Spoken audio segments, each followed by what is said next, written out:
Ar cyd â Llywodraeth Cymru, mae'n bleser gennym gyhoeddi Digarbon, y gronfa datgarboneiddio ar gyfer addysg trydyddol yng Nghymru. Mae'n rhan o Uchelgais Llywodraeth Cymru i cyrraedd zero net ar gyfer y sector cyhoeddus erbyn 2030. Yn Salix, rydym yn falch o gefnogi'r ymgyrch hon. Bydd prosiectau'n canolbwyntio ar datgarboneiddio gres, effaithionrwydd ynni adnewyddadwy ar raddau fawr, cerbydau trydan a seilwaith gwefru cerbydau trydan.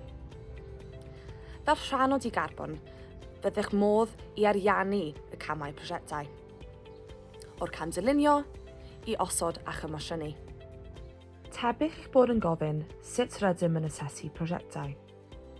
Mae'n proses asesu yn seiliedig ar 5 categori. 1. Asesiad strategol. 2. Dechynoldeb technegol. 3. Costau ariannol. 4. Cyflwyno'r prosiect. A 5. Cyfraniad cymdeithasol.